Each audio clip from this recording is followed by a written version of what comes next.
Hey guys, Dave McCall here, Mike Fratt. Back with National Rescue Consultants doing another installment of TRT Tech Rescue Tips. Today we're talking about actually rigging the Stokes basket once we have our rigged and packaged. What we're going to need today is your traditional 4-legged Stokes bridle, along with 2 present cords coated the same length, and a micro ball. Any brand will do.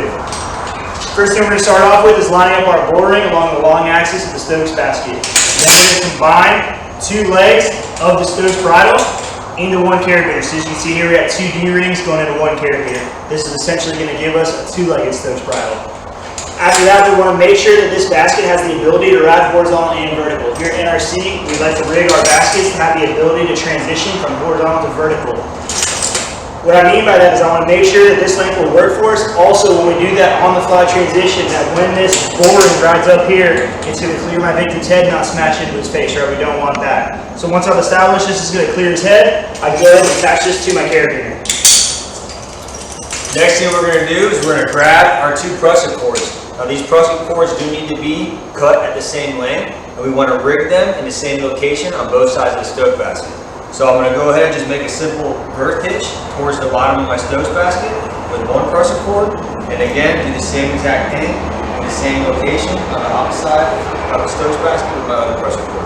I'm going to bring those 2 prusik cords together, take my carabiner, capture them, rotate that carabiner, and go ahead and at this point is where we're going to incorporate our Aztec. So with our micro hull, guys, this is where the magic happens, right? This is how we're going to actually be able to transition our victim from that horizontal riding position into that vertical riding position. A couple things I want to make sure though, right?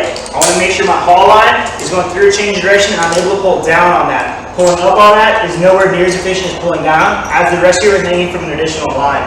Another thing I want to make sure is that my progress capture prusik is at the top. I don't want that one at the bottom because I'm going to have to bend over and mine that, and if it gets too far away from me, I'm going to have to adjust my howdah to get down to it. I always want to be able to access the progress capture prusik, so I'm going to leave that here at the top. So as soon as I have those 2 check boxes checked, I'm going to hook it up, lock my carabiners, and I'm good to go.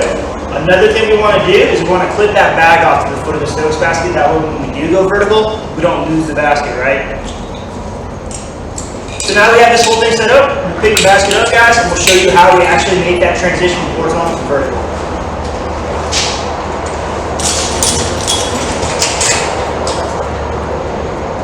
Alright guys, so we're horizontal here. All the rescuer has to do, like I said, is he's going to pull down on his haul line, mine that prusik cord, and as he lets out, that victim will transition into that vertical riding position that we want.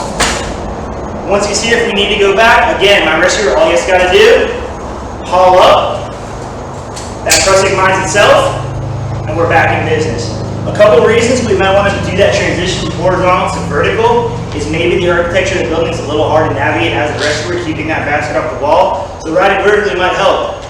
Or if we're doing an edge transition on the same level as our system, we all know how tricky that can be without an artificial high direction.